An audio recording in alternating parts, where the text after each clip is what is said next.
Okay, I hope this video finds you well and all that good stuff. So just real quick, we just finished, or you should have just finished the worksheet that had the factored form and identifying all the factors and stuff. So you had a homework that went along with that. The next assignment that you should be able to complete without my help is the solving quadratics in factored form. Notice that you don't even have to factor any of them. It is just a quick practice of, hey, what are the roots here? So notice the two factors are listed already. You're just identifying what the roots are. So that should be a quick, easy one. And then there's this form, so quadratics in factored form. And this one should be relatively easy also, except this one you're finding the equations based on the roots and the points given. And my dog has decided to eat right now. So if you hear that, that's what's happening. She hasn't done that all of these videos I've made, but all of a sudden she wants to eat some food right now. All right, so I'm just gonna walk you through like number 1 and then number 4, just so you can kind of see what's going on here. The ones on the back are very similar to what we're doing on the front. So we'll just kind of go down the left side, make sure you know how to do everything and that it's not strange or sticking out for some reason. So given the roots and a point on the quadratic, write the equation in intercept form, right? So in the factored form. State the function's direction of opening. So is it opening up or down? Direction of opening is this DOO here, right? The axis of symmetry. So that's that AOS there. Whether it's a min or max value. And then where's the vertex, right? So that's what we're going to do. So let's go ahead and take a look. They've given us two roots. Right? These are going to be my, my solutions when I plug them into the equation. And they've given us a point. And remember, the point is always going to be x, y. And the reason we need that point there is so that we can find the equation in the form that they want us to find it. So it's going to look like this. And my roots are basically, I think on the very first paper I called them P and Q, but it doesn't matter. It's just the values that go in the factor, which are here, right? So we know right now that y equals a times x minus -2, right? Which is really going to be plus 2. And we know that x minus 1. So those are going to be my two roots. And the way I can check that real quick is if I plug in 1 here, 1 minus 1 is 0, because remember, they are roots, or they're called zeros because they're what give me the 0. And if this is really x plus 2, then if I plug in -2 right here, -2 plus 2 would be 0 also. So in order to figure out the equation itself, I have to find a. And so what we're going to do is we're going to take the value of x and y and plug into this so that we can find that a value. So we're going to say y is -4. A is what we're looking for. X is -1 though. So we're going to say -1. And I'm going to go ahead and make that minus a plus 2 just so that it makes the math a little easier. And then again, x is -1 minus 1. And so this is really just going to be -1 plus 2 is 1. And -1 minus 1 is going to be -2. And so -2 times 1 is going to be -2a. And so if I divide to get a by itself by -2, then a equals +2. And so now I can write my equation. My equation is going to be y equals 2x plus 2 x minus 1. And so there's the equation. The direction of opening, is it opening up or is it opening down? And that is always determined by A. We know that already. So A is positive, so this is going to open up. Or if you just want to show an upwards parabola, you could do that. the axis of symmetry, AOS, is going to be the middle. Now this is something that we're learning new here. So in factored form, if these are my two zeros, so let's just go over to the side for a moment. If I have two zeros here where the parabola is going through, then the middle of that, right, would be here. That would be where my vertex is, because remember they're symmetric. The middle of that is essentially the average, right? Think back to statistics. If I want the difference between these two, don't I want to average them, right? So what we're going to do is we're going to average the two zeros. So you're going to say R1 plus R2 divided by 2, and that's going to be the x-axis, right? So let's come back to our problem here real quick. We're going to add these two up, so we're going to say negative 2 plus 1 divided by 2. Negative 2 plus 1 is going to be negative 1. And so my axis of symmetry is going to be at negative 1/2. And remember, an axis of symmetry is an equation of a line there. So we want to put x equals. We can't just say negative 1/2 because it's not a point value. We want to show that that's where that axis of symmetry is. Now, if this is opening up, is my vertex going to be a minimum value or a maximum value? And remember, we talked about that a few sets of notes ago, but if we go back off to the side real quick, if my graph opens up, right, then it's going up and up forever. So it's never maxing out, so to speak. So it means the minimum my graph could be is this.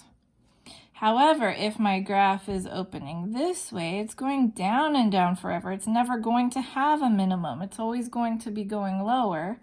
So that means that the max it could be is my vertex, right? So if we go back to our problem and we think about, well, is this opening up or down? This is opening up. So we're going to have a minimum value, right? At what y value, right? So the minimum and the maximum are always the y values, right? So let's keep a note of that. So if my x value, so my vertex here, my axis of symmetry, that's always going to be the x-axis. My minimum value is the y value. So I want to plug in and find the y value here. So basically I'm going to take my negative 1/2 and plug that in here. And sadly, the calculator is charging. Give me 1 second.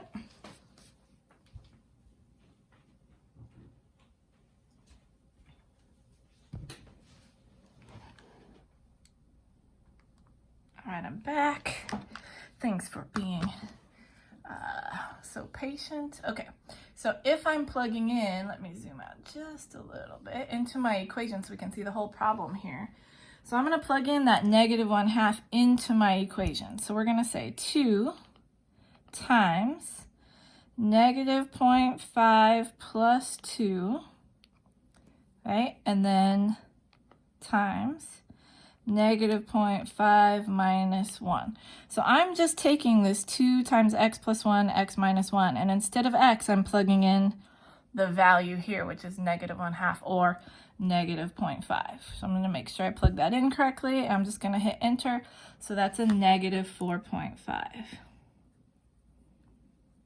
So my minimum is going to be there, and then that finishes off my vertex value. Okay, so hopefully that makes sense. 2 and 3 are going to be the same thing. Let's go ahead and take a look at number 4. You can see the reflection of my ceiling fan there. Probably in all the videos, but that's all right. All right, so for 4 through 6, identify the roots, right? Remember, roots are zeros. They're also my x-intercepts. They're also my solutions.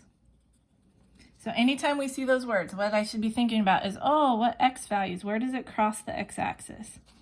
So identify the roots and a point on the quadratic, on the graph rather, to write the equation in intercept form, right? So we want to basically do the same thing we did up here, but we're finding the values now based on the graph.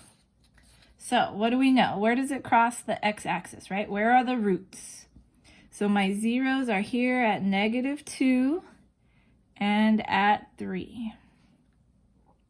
So -2 and 3, we could write them like that. You could also say -2, 0, 3, 0, right? However you want to write those.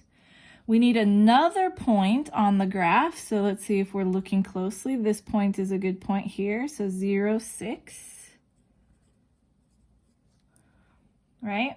So we're going to use that as the x and the y.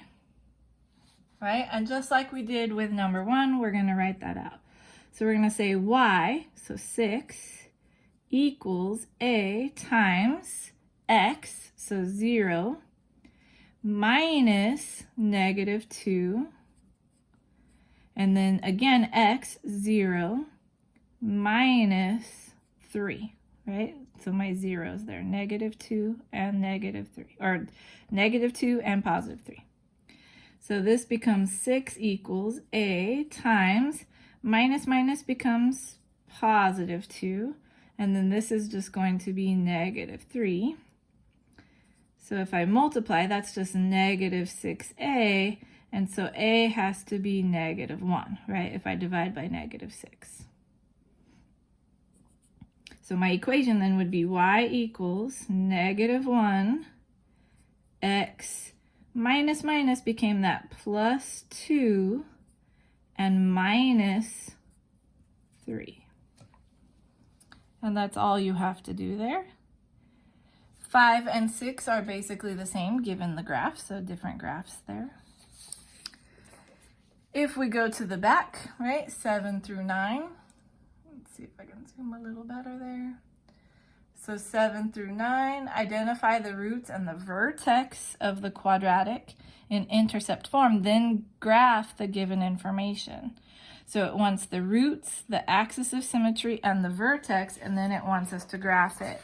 So basically we're doing everything from the bottom here, right? The axis of symmetry, the roots, what are my solutions, and then what's the vertex, and then we're going to graph it. So let's see. Right? If we look here, right, where are my roots? So 1/4 is a factor, but it's not technically a root. So we're going to leave that alone. The x plus 5, what makes that 0?